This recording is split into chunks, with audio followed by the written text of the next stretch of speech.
Bismillahirrahmanirrahim. Assalamualaikum warahmatullahi wabarakatuh. Alhamdulillah wassalatu wassalamu ala rasulillah sayyidina wa maulana Muhammad ibn Abdullah wa ala alihi wa sahbihi wa man da'a bi da'watihi wa istanna bi sunnatihi ila yaumi liqa'i rabbih.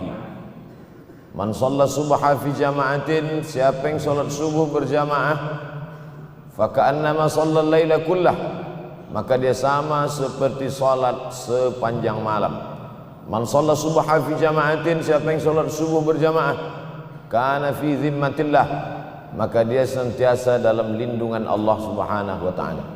Man shalla subha fi jama'atin, siapa yang salat subuh berjamaah, summa qa'ada yadhkurullah, selepas itu dia tetap duduk di masjid berzikir dengan Allah hatta tatlu'a syamsu, sampai terbit matahari.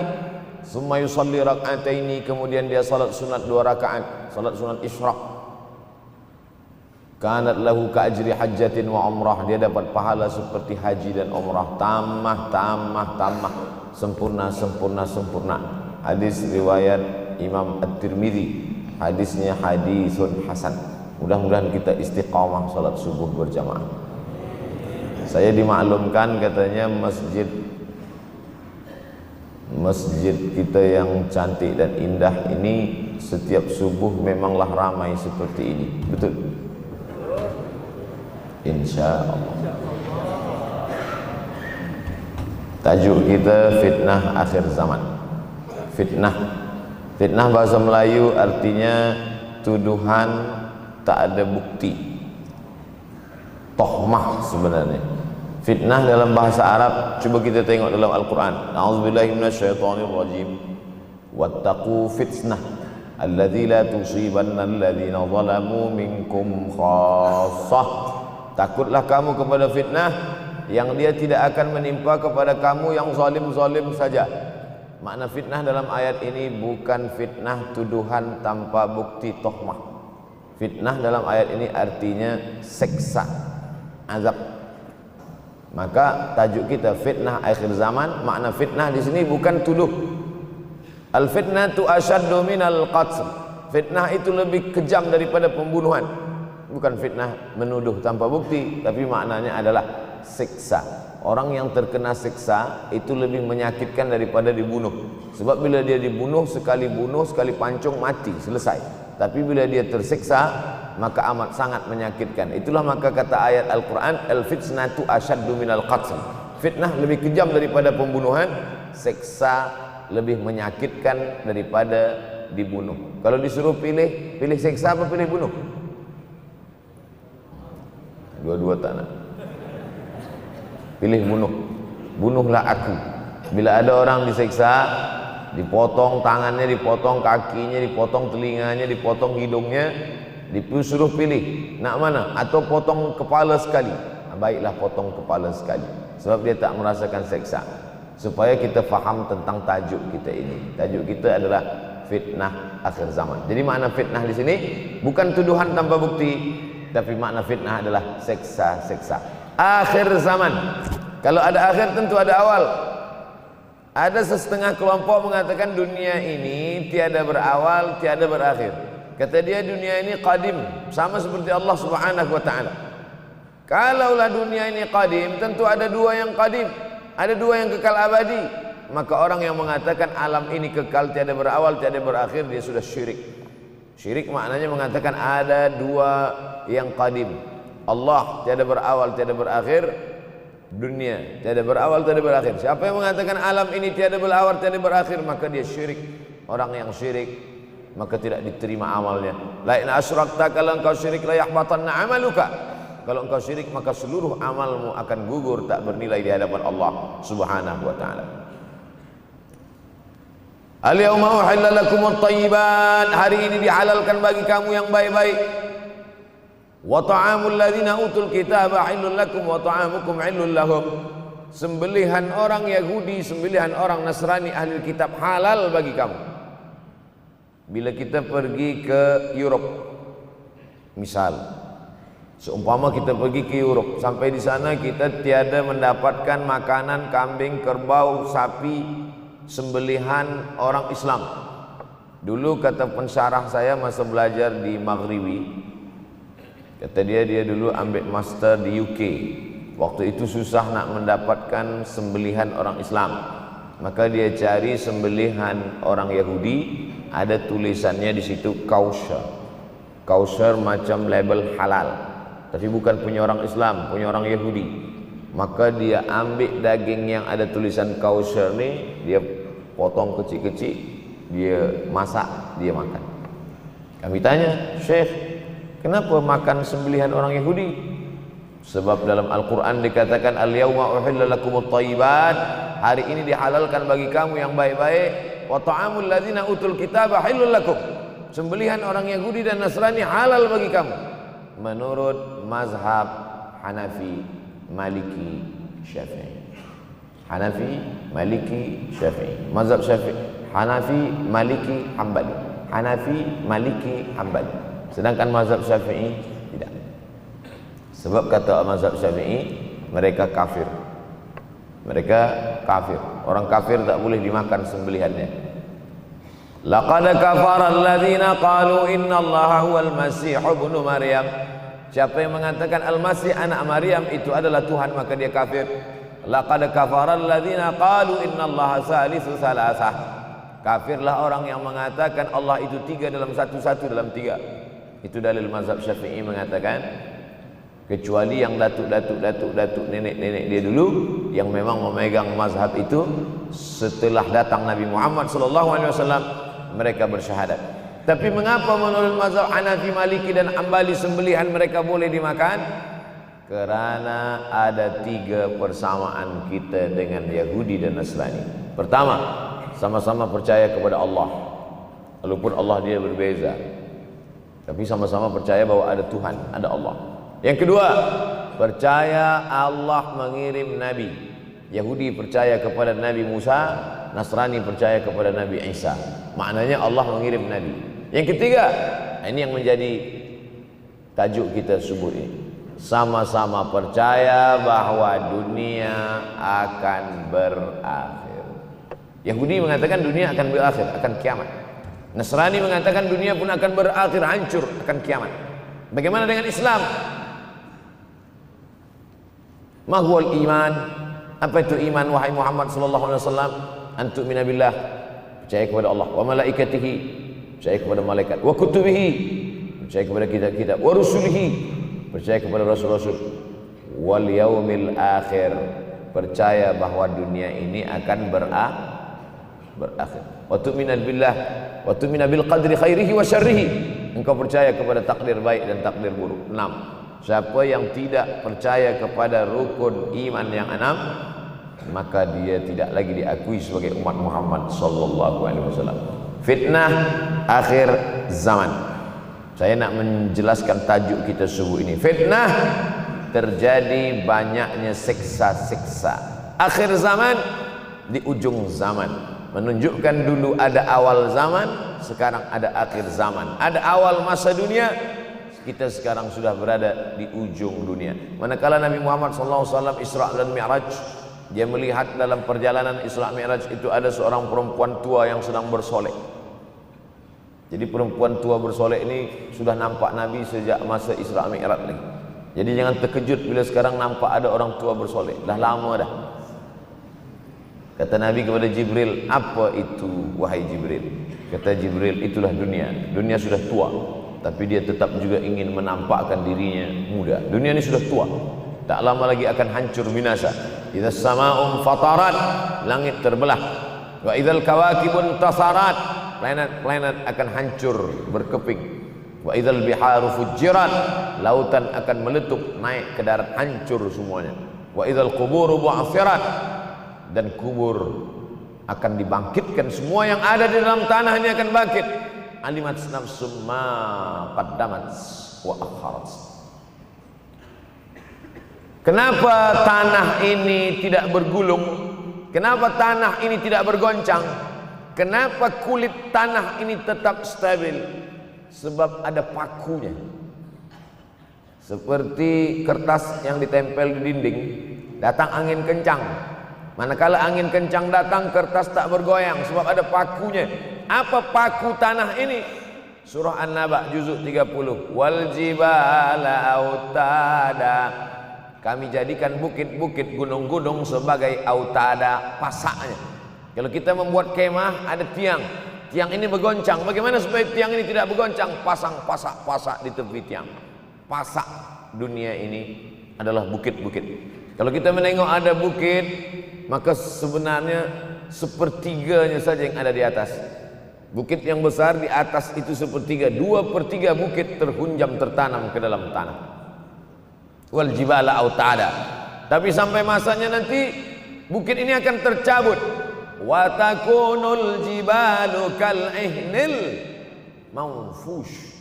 Wa takunul jibal, bukit-bukit kal ihni, seperti bulu kambing. Manfush, bulu kambing yang dihembus angin. Hebatnya ayat-ayat Al-Quran itu Allah memilih kata-kata sesuai dengan keadaan. Sembayang malam berat, nak jaga tidur malam berat. Kata berat bangun malam itu mengucapkannya pun berat. Wa minal laili fatahajjad. Tahajjad berat. Sebagaimana beratnya jaga tengah malam, begitu Allah pilihkan kata yang berat. Tahajjad berat. Wa takunul jibalu kal ainil manfush. Wa takunul jibal, bukit-bukit, gunung-gunung yang besar, yang berapi, kal jibal, kal ihni, seperti bulu kambing. Manfush. Nun berjumpa dengan fa, fa mengeluarkan angin, shin pun menghembuskan angin. Ambil bulu kambing, letakkan di tapak tangan, kal ainil manfush.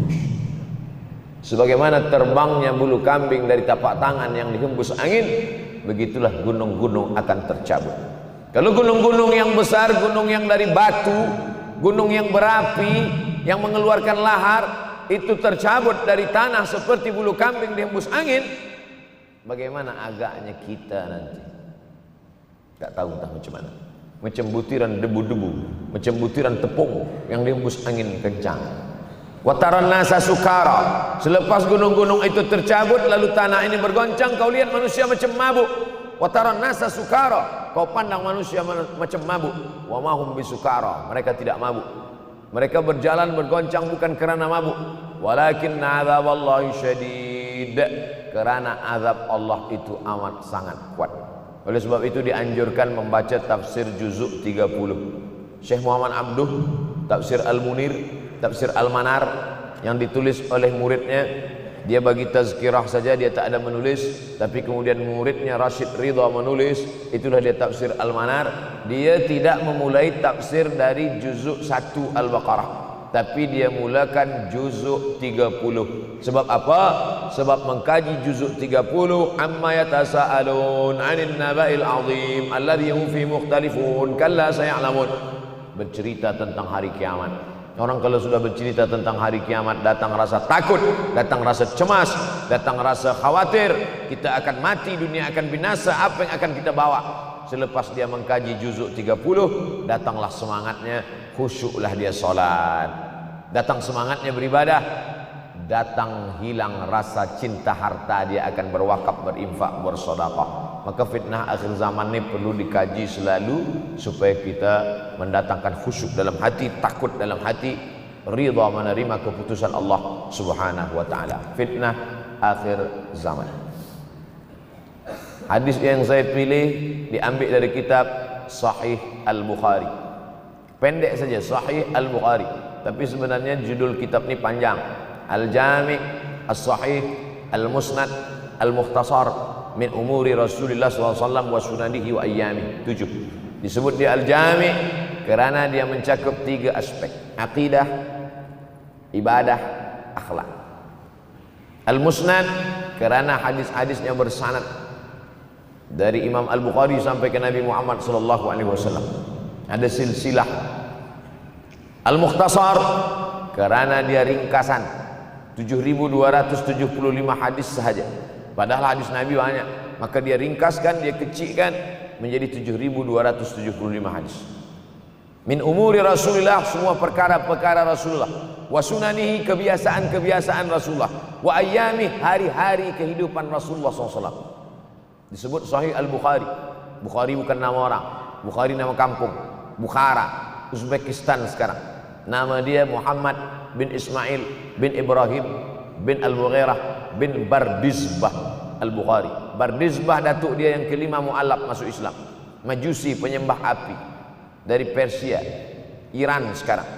Muhammad bin Ismail bin Ibrahim bin Al-Mughirah bin Bardizbah. 16 tahun berkeliling. 16 tahun berkeliling. Makkah, Madinah, Syam, Suriah, Mesir, balik, barulah kemudian dia menyampaikan hadis-hadis Rasulullah SAW. 16 tahun belajar hadis, baru dia mengajar hadis. Kita sekarang 16 kali masuk, itu pun ada 2-3 kali tak datang sebab jam. Selepas itu nak mencuba mengajar hadis dan berkata, kalau Bukhari mengajar hadis, aku pun boleh mengajar hadis.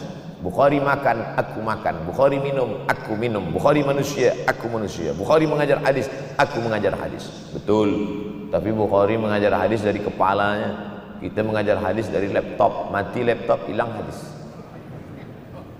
Oleh sebab itu maka Imam Al-Bukhari, Masya Allah, Tabarakallah, berapa hafazan hadis Imam Al-Bukhari? 600,000 hadis, 600,000 hadis. Lalu kemudian dari 100,000 hadis dia buang hadis-hadis dhaif, dia buang hadis-hadis maudhu', akhirnya 300,000 hadis. Dari 300,000 itu dia kecilkan lagi menjadi 7.275 hadis. Itulah yang dikaji oleh umat Islam dari mulai Maghribi hinggalah ke Semenanjung Melayu. Mudah-mudahan anak cucu kita ada yang menghafaz dan mengajarkan hadis-hadis Sahih Al-Bukhari, insyaAllah. Diambil dari kita, diambil dari bab zuhurul fitan. Zuhur, muncul, tampak, datang. Fitan, jamak dari kata fitnah. Fitnah 1, 2 fitnatan, 3 fitan. Diriwayatkan dari as-sahabi al-jalil, sahabat yang mulia, bernama Abdurrahman, ayahnya Sakhar, kampungnya Dus. Nama lengkapnya Abdurrahman bin Sakhar ad-Dusi. Kerana selalu membawa kucing dipanggil Abu Hurairah. Nabi memanggil dia, ya Abahir, wahai bapak kucing. Ya Abahir, wahai engkau orang yang selalu membawa kucing. Hatinya lembut, tak sampai hati dia menengok ada kucing tak makan, dia bagi makan. Abu Hurairah radhiyallahu anhu. Apa kata Abu Hurairah radhiyallahu anhu? Aku mendengar Nabi SAW bersabda, di antara tanda-tanda dekatnya hari kiamat itu adalah, dalam hadis ini ada 5. Yang pertama, yataqarabuz zaman. Zaman, masa, waktu makin pendek, makin singkat, makin tak terasa. Dulu nampak budak-budak, sekarang sudah jadi mak budak-budak. Dulu nampaknya lama zaman masa ini, sekarang cepat saja. Dari pagi ke petang, petang ke pagi, pagi ke petang, petang ke pagi. Bahkan sekarang ada pula orang yang tak tahu petang, tak tahu pagi. Pagi tidur, petang tidur. Tak terasa saya ini sudah 8 kali datang ke Kuala Lumpur. Awal-awal sekali 2014, 2015, 16, 17, 18, 19, 20. Sudah kali yang ke-7. Saya datang setahun sekali saja, setiap bulan Februari. Bulan Februari datang, rupanya dah yang ke-7 kali bulan Februari. Ini saya bagi tahu supaya kita semua faham. Saya datang bulan Februari, supaya tak datang balik, datang balik, datang balik, datang balik. Sekali datang dari tarikh 2 hingga 9, pusing, pusing, pusing, pusing, balik. Rupanya sudah kali ke-7, ke-8 kali datang menyampaikan tazkirah. Tak terasa. Dulu saya datang kemari belajar di UKM tahun 2003. Sekarang sudah 2020, 17 tahun. Tak terasa. Yataqarabuz zaman. Tanda-tanda kiamat, fitnah akhir zaman sudah dekat adalah yataqarabuz zaman, kata Nabi SAW. Waktu tak terasa. Tak terasa. Tak terasa dah engkau dah datang. Tak terasa waktu begitu cepat, engkau sudah datang saja nak menagih hutang. Orang berhutang ni pun rupanya tak terasa juga orang datang. Yang memberi pinjaman pula terasa lama betul. Apakah beza antara 5 minit dulu dengan 5 minit sekarang? Sama. Apakah beza antara 24 hours 24 jam dulu dengan 24 jam zaman Nabi dengan 24 jam zaman sekarang? Sama, tak ada beza. Mataharinya sama, bulannya sama, buminya sama, yang berkeliling mengelilingi matahari sama. Apa yang membuat berbeza? Apa yang membuat zaman itu yataqarabuz zaman? Ada hal-hal yang membuat kita sibuk. Dulu tak ada google.com, dulu tak ada Facebook, dulu tak ada Twitter, dulu tak ada BBM, dulu tak ada Instagram. Sekarang waktu habis. Bila kita tanya orang mana yang lebih lama, 5 minit atau 50 menit, semuanya sepakat mengatakan 50 menit lama, 5 menit kejam. Saya tanya 2 kali, pelajar-pelajar, penuntut-penuntut, mana yang lebih lama, 5 menit atau 50 menit? Semuanya berkata 50 menit lebih lama daripada 5 menit. Lepas tu saya balik, mana yang lebih lama? 5 menit menunggu azan maghrib bulan puasa, 50 menit status FB, Instagram. Oh, lebih lama 5 minit menunggu azan maghrib. 5 minit menunggu azan maghrib bulan puasa macam-macam mati jam. 50 menit hilang waktu tak terasa. Itu menunjukkan hadis Nabi itu, saya semakin saya baca hadis Nabi makin kuat keyakinan saya, makin kuat iman saya, makin hilang keraguan saya bahwa yang berbicara ini bukan manusia biasa, tapi dia dapat wahyu dari Allah. Wa ma yantiqu anil hawa in huwa illa wahyun yuha, melainkan wahyu dari Allah Subhanahu wa taala. Yataqarabuz zaman, masa begitu cepat berlalu tak terasa. Sebulan seperti sepekan, sepekan seperti sehari, sehari seperti sesaat. Akhirnya kita pun kehilangan waktu, habis. Saya Ustaz Abdul Somad, memang zaman ini tak terasa, cepat betul. Rasa-rasa kejap-kejap dah bulan Ramadan, tak terasa baru saja Idul Fitri dah masuk pula lagi. Masya Allah, begitu cepatnya masa berlalu.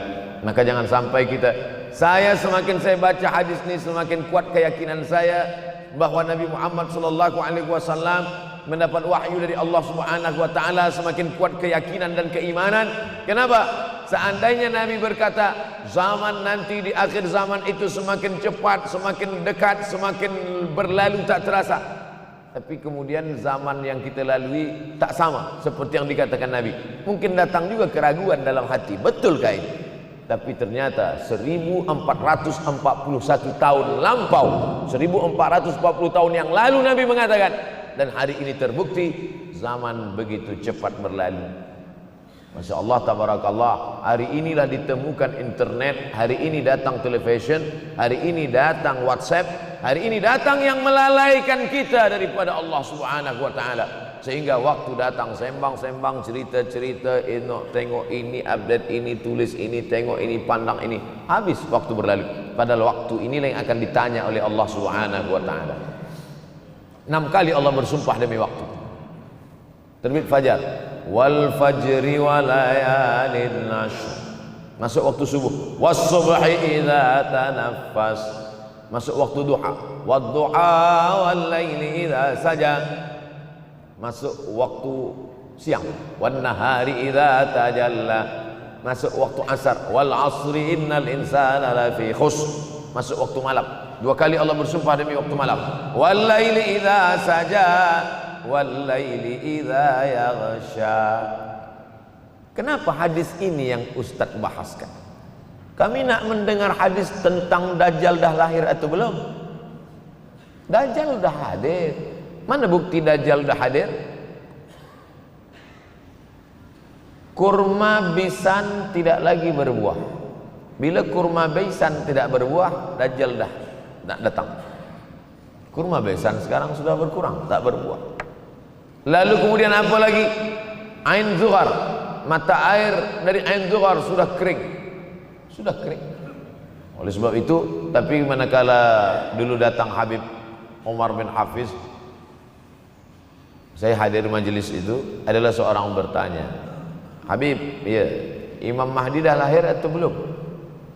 Saya tengok Habib menjawab, sepertinya dia macam tak suka pertanyaan. Kata dia, kita tak perlu mencari-cari dia dah lahir atau belum, kampung dia di mana, dia lahir di hospital mana, dia tak perlu. Yang perlu kita siapkan adalah iman dan takwa pengetahuan kita, supaya kita jangan sampai terkecoh, supaya kita boleh membezakan mana hak, mana batil, mana betul, mana salah, mana lurus, mana bengkok, mana hitam, mana putih. Sehingga dengan istiqomahnya kita beribadah ini, kita boleh membezakan mana Al-Masih yang original, yang asli, mana Al-Masih Ad-Dajjal. Makanya tadi sebelum salam kita berkata, Allahumma inni a'udzubika min azabi jahannam wa min azabil qabri wa min fitnatil mahya wal mamat wa min syarri fitnatil masihid dajjal. Membaca, menghafaz 10 ayat di awal surah Al-Kahfi. Siapa yang menghafaz 10 awal ayat, hadis lain mengatakan 10 akhir, 10 awal 10 akhir, elok dua-duanya. Tapi Masya Allah, tabarakallah, anak-anak kita yang pakai jubah, pakai sorban putih ini, daripada tahfiz Quran, mereka tidak hanya menghafaz 10 awal 10 ujung, dari awal sampai ujung dia hafaz 30 juzuk dia hafaz. Mudah-mudahan anak-anak kita penghafaz Al-Quran. Allahumma ja'al abna'ana wa banatina min huffazil Quran wal hafizat. Jadikan anak-anak kami menjadi para penghafaz Al-Quran ya Allah, supaya selamat dia daripada fitnah Al-Masih Ad-Dajjal. Tapi saya pilihkan hadis tentang yang 5 ini. Dengan 5 ini kalau kita amalkan, insya Allah Allah akan selamatkan kita dari fitnah akhir zaman ini. Yang pertama, manfaatkan waktu, kerana waktu di akhir zaman ini yataqarabuz zaman, kerana waktu semakin dekat tak terasa, hilang berlalu. Maka isilah waktu ini dengan ibadah. Jangan sampai ada waktu yang kosong. Duduk sejenak kosong berselawat, Allahumma sholli ala sayyidina Muhammad wa ala ali sayyidina Muhammad, Allahumma sholli ala sayyidina Muhammad wa ala ali sayyidina Muhammad. Sempat-sempatkan ambil wudu, solat duha walau 2 rakaat. Sempat-sempatkan sebelum tidur malam solat witir 3 rakaat, supaya tidur kita sentiasa dalam wudu dan kita sempat solat witir. Andai mati kita malam itu, insyaallah mati dalam keadaan husnul khatimah. Usolli sunnatal witri 3 rakaatin lillahi ta'ala. Nanti malam jaga tidak witir lagi, hanya tahajud saja. Sempat-sempatkan solat tahajud. Elok amat sangat baik solat wudu 2 rakaat. Usolli sunnatal wudu rakaatain lillahi ta'ala. Selepas solat wudu, solat sunat taubat. Usolli sunnatat taubat rakaatain lillahi ta'ala. Selepas solat sunat taubat, solat sunat hajat. Usolli sunnatal hajat. Selepas itu barulah solat sunat tahajud 8 rakaat. Nak tambah lagi 10, 12, 14, elok, tak salah, karena dia tiada batasan. Adakah sahabat Nabi yang melakukan ini? Ada. Qatadah bin Nu'man, dari selepas Isya sampai azan subuh. Imam Ahmad bin Ambal, dari selepas Isya sampai azan subuh. Bahkan mereka menghatamkan Al-Quran dalam tahajud mereka. Maka bahkan ada imam yang disebut dengan As-Sajjad, kerana banyak sujud kepada Allah Subhanahu wa ta'ala. Kerana akhir zaman ini godaan begitu besar. Dulu orang tengah malam tahajud, jam 2 malam, jam 3 malam dia bangun, kerana dia membaca hadis sab'atun yudhilluhumullah. Ada 7 golongan yang mendapatkan naungan Allah. Yauma la dhilla illa dhilluh. Hari itu tak ada naungan kecuali naungan Allah. Rajulun, ada seseorang, zakarallah, dia berzikir mengingat Allah, khalian, di tengah malam, tak ada manusia. Fafadat ainahu, menetes air matanya. Maka yang pertama ini, jangan sampai kita kehilangan waktu, kerana waktu, al-waktu kasaif, waktu ini seperti pedang. Illam taqta'hu qata'aka, kalau tidak kau patahkan dia. Kalau kau dapat pedang, patahkan. Sebab kalau tidak kau patahkan, dia yang akan memotong engkau, mematahkan tulang-tulang engkau. Waktu ini kalau tidak kita manfaatkan, kita akan ditanya tentang waktu, kemana saja waktu yang sudah kau pakai. Inna sam'a, pendengaran, wal basar, penglihatan, wal fuad, hati, kullu ulaika kana anhu mas'ula. Semua akan disoal, semua akan diminta tanggung jawab di hadapan Allah. Kemana waktu yang sudah aku bagi dulu engkau pakai? Yang pertama nanti ditanya, la tazulu qadama 'abdin yaumal qiyamah. Kaki anak Adam tidak akan bergeser, tidak akan beralih dari tempat tegaknya pada hari kiamat, hatta yus'al, sampai dia disoal, sampai dia ditanya. La tus'alunna yauma idzin 'anin na'im. Banyak yang akan ditanya nanti, tapi Nabi bagi tahu di antara yang akan ditanya dari sekian banyak nikmat itu 4. Yang pertama, an umrihi fima afnah. Umur kemana engkau habiskan? Hari ini ada anak-anak muda belia umurnya 17 tahun. 17 tahun habis menghafaz Al-Quran.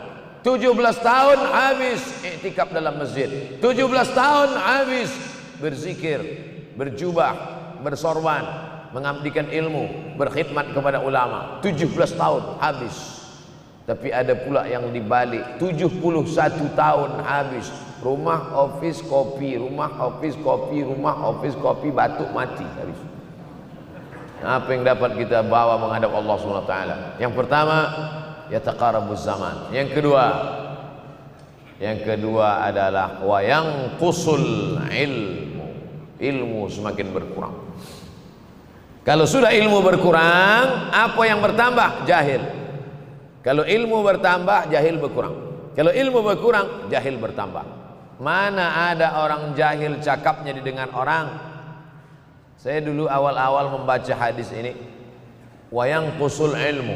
Ilmu berkurang, jahil bertambah. Rasanya tak mungkin, tak logik, tak masuk akal. Mana ada orang tak berilmu cakap dia didengar? Sekarang baru saya faham. Dulu orang tak berilmu ditinggalkan orang. Sekarang orang tak berilmu asal dia pandai berbicara, dia akan didengar orang. Bahkan orang jahil pula punya channel. Apa namanya? Jahil.com. Orang jahil punya channel. Banyak pula follower dia daripada follower kita. Banyak pula viewer dia daripada viewer kita. Sebab apa? Sebab yang menyaksikan tiada berilmu, yang berbicara tiada ilmu. Oleh sebab itu maka kita galakkan menuntut ilmu di majlis-majlis ilmu. Untuk apa Abdul Somad sudah berumur 43 tahun pun masih pergi juga lagi ke Sudan belajar? Apa yang nak dicari ini? Tak lain tak bukan, mudah-mudahan kita termasuk orang yang sampai akhir hidupnya mencari ilmu, insyaAllah. Saya datang kemari bukan niat mengajarkan ilmu.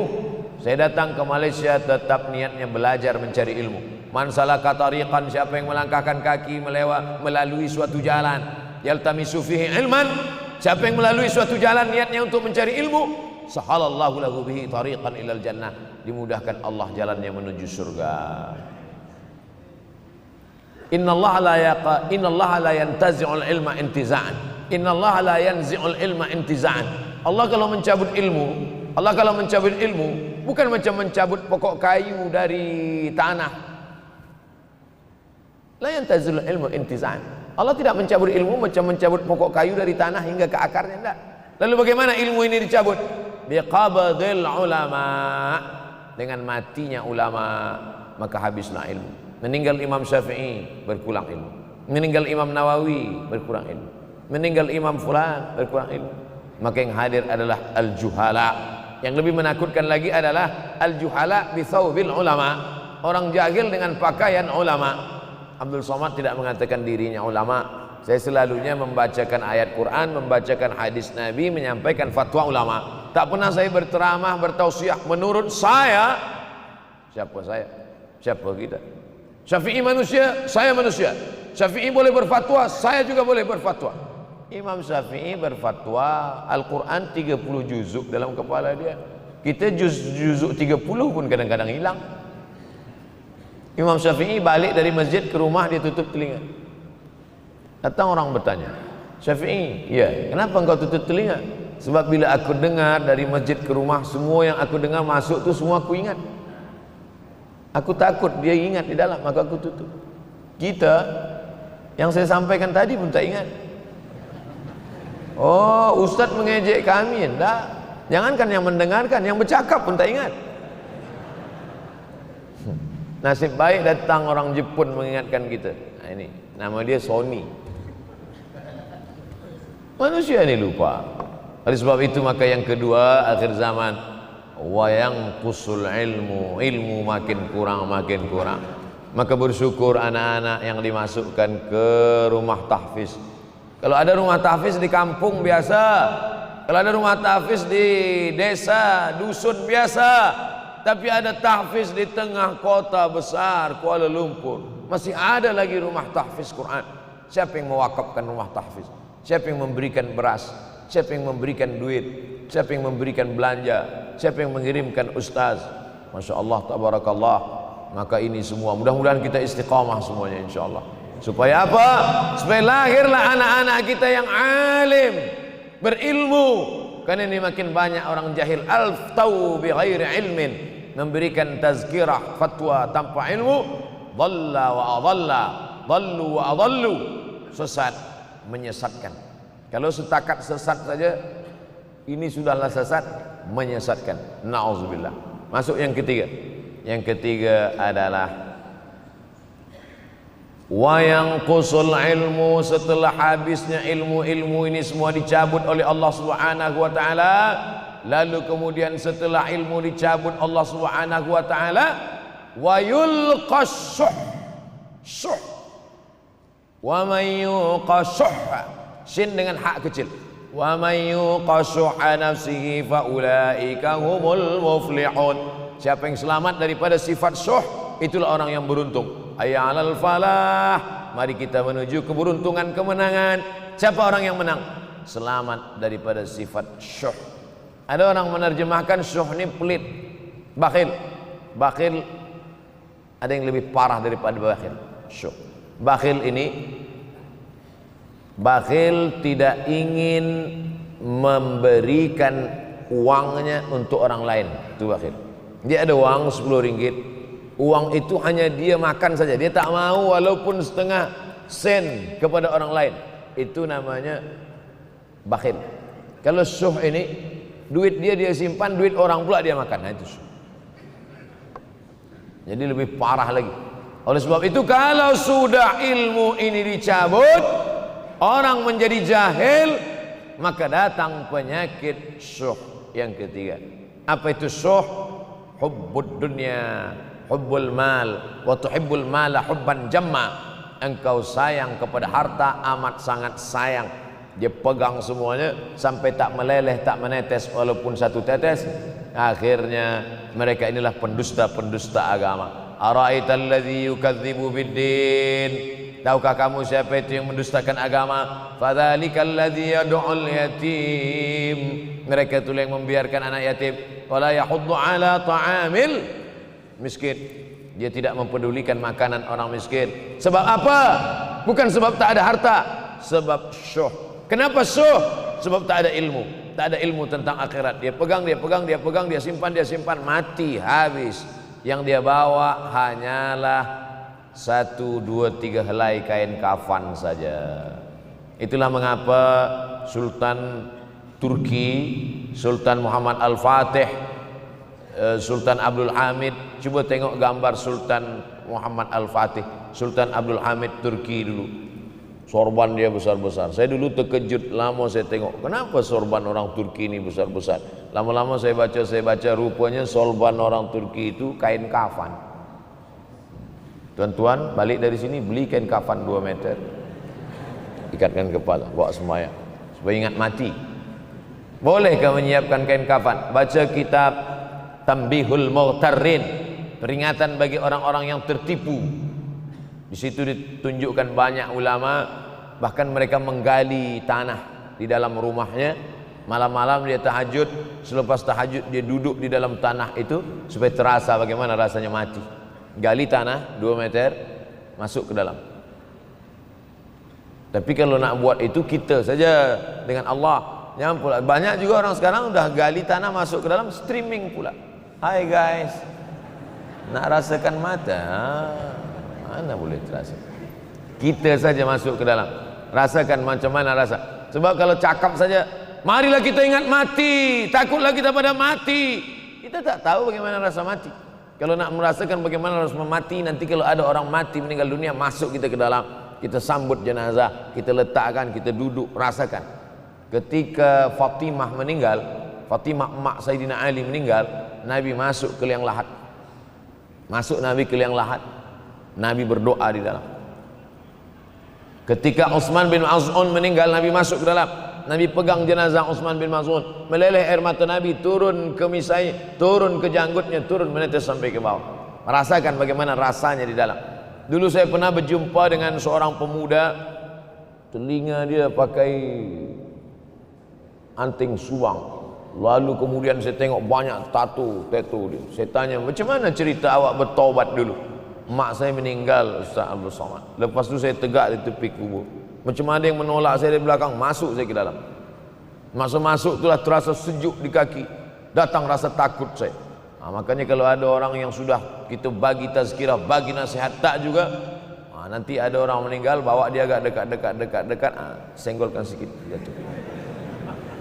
Gitu caranya supaya kita terasa mati ini, supaya apa? Hilangkan penyakit syuh, cinta harta, takut mati, dan membuat kita menjadi bakhil, pelit. Na'udzubillah. Yang keempat, wa tazharul fitan. Ini yang terkait dengan tajuk kita yang keempat. Wa tazharul fitan. Banyaklah fitnah, siksa.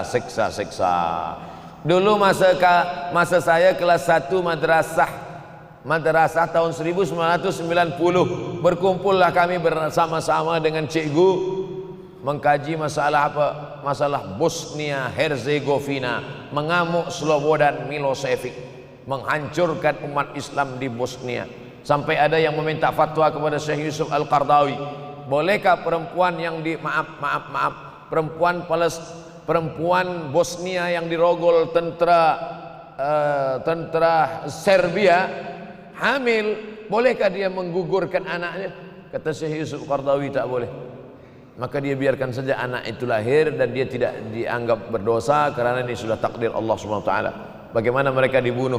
Maka makin banyaklah selepas Bosnia datang pula yang terjadi di Rohingya, di Uighur. Umat Islam berkumpullah presiden-presiden negeri Islam di Kuala Lumpur. Erdogan datang, kumpul semuanya membahas bagaimana nak menolong Muslim Uighur. Rupanya umat Islam pun tak sanggup nak menolong. Apa yang boleh dilakukan di Uighur? Berdoalah umat Islam. Rupanya Allah kalau mau menolong mudah saja. Mudah saja Allah menolong. Tidak datang rudal skat, tidak datang tentara, tidak datang senjata, cukup datang corona, selesai. Allah Subhanahu wa taala, wa makaru wa makarallah. Mereka membuat tipu daya, Allah balas dengan tipu daya yang lain. In tansurullah, kalau kau tolong, ittaqu da'watal mazlum, takutlah kamu terhadap doa orang-orang yang teraniaya. Fa innahu laisa bainahu wa bainallahi hijab, karena di antara dia dengan Allah tak ada hijab sama sekali.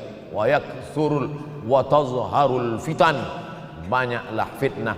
Yang terakhir, yang kelima, wa yakthurul haraj. Wa yakthurul haraj, banyak terjadi haraj, kata Nabi. Sahabat pun bertanya, ya Rasulullah, wamal haraj, apa haraj itu ya Rasulullah?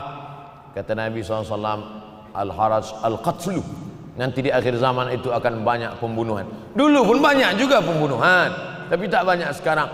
Pembunuhan di Palestina sampai sekarang tak berakhir. Pembunuhan Rohingya tak berakhir. Pembunuhan di Uighur, pembunuhan. Dulu imam-imam masjid, imam salat tarawih dulu di Masjidil Arab, Allahumma ansuril Islam wal muslimina fi Palestin. Dulu satu, selepas itu bertambah, Allahumma ansuril Islam wal muslimina fi Palestin wa Suriah. Selepas itu bertambah lagi, Allahumma ansuril Islam wal muslimina fi Palestin wa Suriah wal Yaman. Selepas itu bertambah wa Uighur wa akhirnya wa fi kulli makan. Semakin bertambah. Oleh sebab itu maka ini di antara fitnah akhir zaman. Man lam yahtam bi amril muslimin falaysa minhum. Selepas kita kaji hadis ini, apa tujuan kita? Tujuan kita semakin menguatkan keyakinan, banyak-banyak beribadah, nasihatkan anak menantu, sahabat, jiran, tetangga supaya semakin istiqamah menjalankan syariat, rajin-rajin sholat berjamaah, banyak-banyak berzikir, hatamkan Al-Quran, banyak-banyak berinfak, banyak-banyak bersedekah. Andai mati kita, insya Allah mati dalam keadaan husnul khatimah. Saya dimaklumkan bagi tazkirah 40 menit saja. Tadi saya mulai pukul 7 kurang 10, sekarang sudah 7.32. Corruption 2 menit. Ustaz, ada seorang pakcik datang kepada saya. Dia suruh saya simpan duit dia. Alhamdulillah. Dia cakap nanti ada masa dia datang ambil.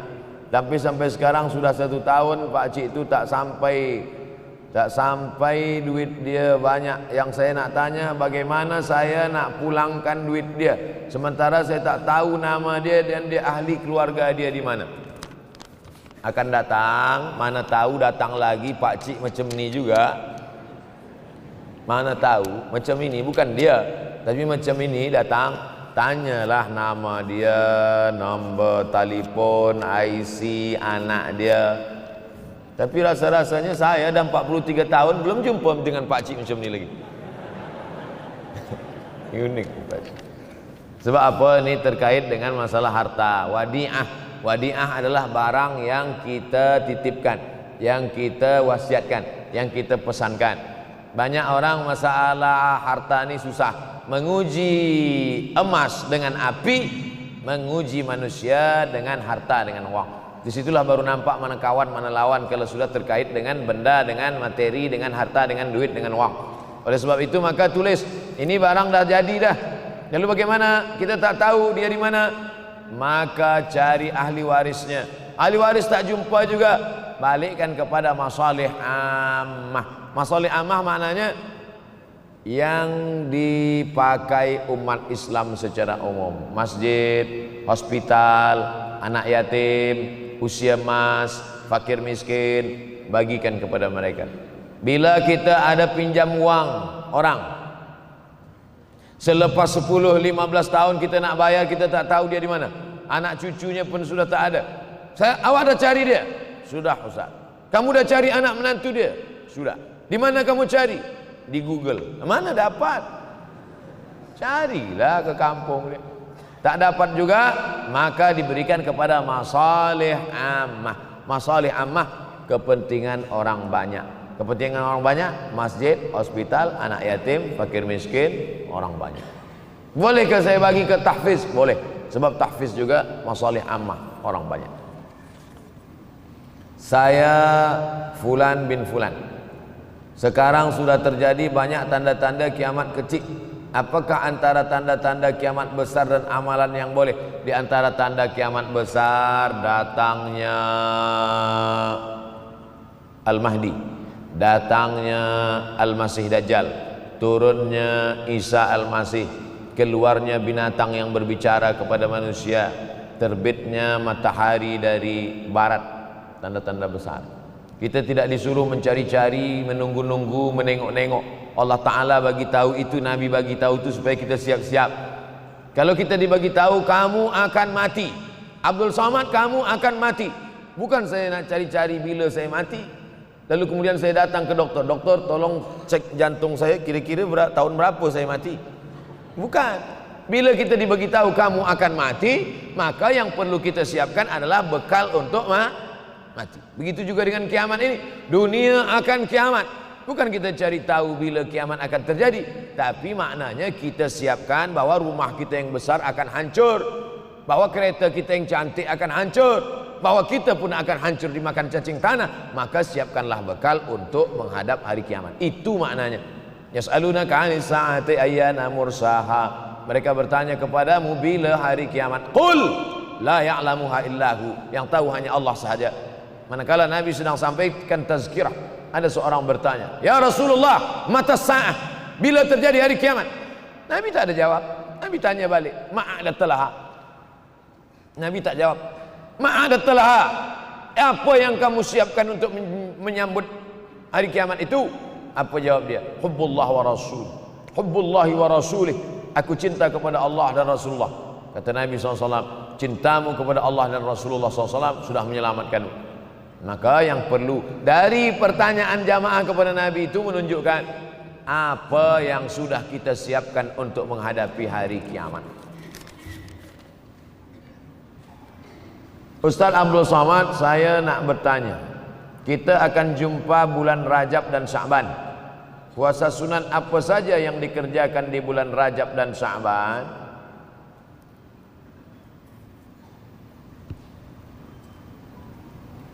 Dalam hadis dikatakan salasun mutawaliyatun. Inna iddatash syuhuri 'indallahi 12 syahran fi kitabillah. Jumlah bulan ada 12. Minha arba'atun hurum. Syukran, jazakallahu khairan, ahsanallahu ilaikum. Minha arba'atun hurum. Ada 4 bulan haram. 4 bulan haram maknanya 4 bulan mulia kita disuruh beribadah. Ibadah yang paling elok adalah puasa sunat. Apa 4 bulan haram itu? Salasun mutawaliyatun, 3 bulan berterusan, 3 bulan. Muharram, Zulqa'dah, Zulhijjah, Muharram. Wa baina Jumada wa Sya'ban, ada satu bulan bersendirian, dia terletak antara bulan Jumada dan Sya'ban, itulah dia bulan Rajab. Jadi nanti kalau ada orang banyak berpuasa bulan Rajab, apa dalil awak puasa bulan Rajab? Karena bulan haram. Bulan haram bulan mulia. Di bulan mulia paling bagus beramal yang mulia. Apa amal yang mulia? Puasa sunat. Bulan Sya'ban, Nabi paling banyak puasa selepas Ramadan adalah Sya'ban. Jadi kalau kita buat yang paling tinggi adalah Ramadan. Di bawah Ramadan Sya'ban. Di bawah Sya'ban bulan haram. Paling tinggi Ramadan. Di bawah Ramadan Sya'ban. Di bawah Sya'ban itulah dia bulan haram. Muharram, Zulqa'dah, Zulhijjah, Rajab. Nah, inilah puasa-puasa sunat. Sampai-sampai puasa bulan Sya'ban itu, apa kata Aisyah radhiyallahu anha? Karena Rasulullah SAW yasumu Sya'ban kullahu. Nabi pernah melaksanakan puasa bulan Sya'ban itu kullahu. Tapi bukan tiap-tiap tahun.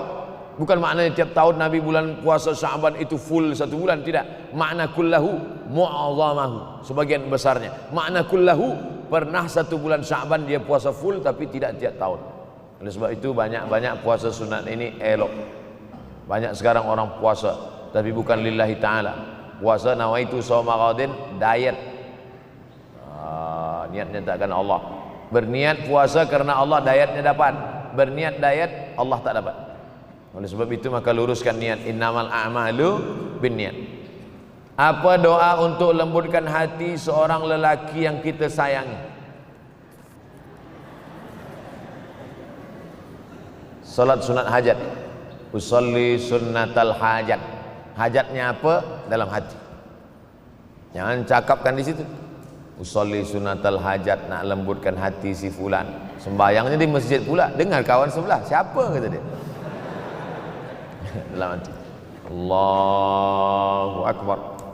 Selepas itu di sujud terakhir, aqrabu ma yakunul 'abdu min rabbih wa huwa sajid. Seorang hamba paling dekat dengan Allah manakala dia bersujud. Di sujud terakhir itulah doa. Ya Allah, lembutkanlah hati si fulan. Ya muqallibal qulub. Bolehkah kita berdoa menyebut nama? Boleh. Ada hadis Nabi doa menyebut nama? Ada. Allahumma a'izzal Islam bi Umarain. Ya Allah, kuatkan Islam ini dengan dua Umar, Umar bin Khattab dan Umar bin Hisham. Boleh. Nabi ada menyebut nama. Oleh sebab itu maka doa. Pertama dengan solat hajat. Yang kedua dengan membaca Yasin. Kata Imam Ibnu Katsir, la tuqra'u fi amrin asirin illa yassarahu Allah. Kalau dibacakan pada perkara yang susah, maka Allah mudahkan. Yasin dibacakan pada perkara yang susah, Allah mudahkan. Ada orang yang susah mati, dibacakan Yasin, cepat dia mati. Yassarahu Allah, dimudahkan Allah Subhanahu wa taala. Maka dibacakan dia. Selepas membaca surah Yasin itu membaca doa. Allahumma inni as'aluka bihaqqi Yasin. Aku memohon kepada engkau dengan kemuliaan surat Yasin ini, tunaikanlah hajatku. Sebutkan apa hajat. Last. Bagaimana tanggapan Ustaz terhadap budak-budak yang dilarang dalam masjid? Budak-budak terbagi dua. Pertama budak-budak yang memayyiz. Yang kedua budak-budak yang shabi, belum sampai memayyiz. Memayyiz belum akil balik, tapi boleh membezakan mana baik, mana buruk, mana makanan, mana kotoran. Yang di bawah ni shabi, setahun, 2 tahun, 3 tahun, 4 tahun, itu shabi. Shabi ini tak boleh membezakan. Bila kita suruh dia diam, awal-awal kita katakan gini, ya. Dia pula bagi tahu kita. Ini tak boleh bawa ke masjid. Adapun yang sudah memayyiz 5, 6, 7, 8, 9, 10, ini dibawa ke masjid. Budak-budak kecil dibuatkan sopnya di belakang. Begitu dalam fatwa Syekh Atiyah Saqar dalam fatwa Al-Azhar. Lelaki khairus sufufir rijal, sebaik-baik saf lelaki di depan. Selepas itu budak kecil di belakang, baru perempuan. Kenapa budak kecil ini di belakang? 2 alasan. Yang pertama, dia menjadi hijab dinding antara perempuan dengan lelaki. Yang kedua, sebab banyak budak kecil ini yang wuduknya rosak. Sebab apa? Sebab dia belum berkhitan. Maka di ujung kulfah ada najis. Maka kalau dia diletakkan di saf, dia boleh memutus saf. Kenapa masa di Makkah tu banyak budak-budak kecil salat di samping ayahnya? Tak sama budak kecil di sana, budak kecil sini. Budak kecil sana 7 hari khitan. Tempat kita tak tahu di Malaysia. Tempat kami di Sumatera pun beza dengan di Jawa. Di Jawa budak kecil khitan. Kami di Sumatera budak kecil macam cuti sekolah umur 10 tahun baru khitan. Itu pun banyak juga tak khitan. Yang lain khitan dia lari pula. Oleh sebab itu maka yang belum berkhitan itu ada najis di ujung, atau dia sudah berkhitan tapi wuduk dia tak sempurna. Oleh sebab itu budak-budak kecil dibawa ke masjid. Kalau dia sudah boleh ditegah, boleh membezakan, memayis. Budak kecil ini dibagi 3. Yang pertama sabi, belum boleh membezakan mana elok mana tak elok. Selepas itu memayis, sudah boleh membezakan mana elok tak elok, tapi belum lagi akil balik. Selepas itu amrat. Amrat pakai dal. Amrat maknanya baru saja masuk akil balik. Kalau kita larang budak-budak ni di masjid, kalau ada budak-budak kecil masih berlari-lari, masih menjerit-jerit, bersyukurlah. Maknanya masjid kita 20 tahun akan datang masih tetap ada orang yang solat berjamaah. Tapi kalau di masjid itu sudah tak ada budak-budak lagi, yang ada tua-tua aja, alamat kapal akan tenggelam. Sekarang banyak di masjid ni isinya orang-orang yang udah diintai-intai malaikat maut aja. Nauzubillah. Alhamdulillah masjid kita semua hadir, budak-budak kecil pun hadir, pemuda-pemuda belia pun hadir. InsyaAllah 20 tahun akan datang masjid ini tetap ramai solat berjamaah. Anak saya pernah ditampar oleh seorang nenek kerana yang sedang solat dia menjerit dan menangis. Oh, mungkin nenek ini darah tinggi, maka akan datang, jangan letak dia dekat nenek-nenek. Itulah maka saya sebut tadi di belakang. Yang orang-orang tua ni kadang emosional dia tak lagi terkendali menengok. Kadang jangankan menangis, kita menyanyi pun dia tersinggung, apalagi menangis. Oleh sebab itu maka kita jaga. Ada setengah orang tua memang tak suka menengok budak kecil. Ini budak ni pergi balik, kalau tak aku mati dia sipak ke dia. Alhamdulillah. Jadi manusia ini kalau sudah 7 ke bawah, 71 ke atas, memang macam-macam akhlak, akal dia sudah dicabut oleh Allah. Mudah-mudahan yang kita inginkan. Makanya ada doa supaya jangan sampai an yuradda ila ardhalil umuri. Jangan sampai aku disampaikan pada usia yang hina. Ada manusia ini usianya hina. Sebab apa usia hina? Wa man nu'ammirhu nunakkishu fil khalqi. Siapa yang kami panjangkan umurnya, kami kurangkan kejadiannya. Sudah sampai pada umur itu berkurang kejadian. Kaki berkurang, mata berkurang, telinga berkurang, dan paling mengkhawatirkan adalah akal pun berkurang. Inilah termasuk akal berkurang. Dia tanpa budak kecil itu sebenarnya umur dia sudah hampir-hampir sama macam budak kecil itu juga. Mudah-mudahan kita diselamatkan daripada usia yang hina ini insyaallah. Di akhir majlis mari kita berdoa kepada Allah supaya kita istiqamah hingga akhir zaman, akhir hayat. Al-Haziniya Al-Fatihah.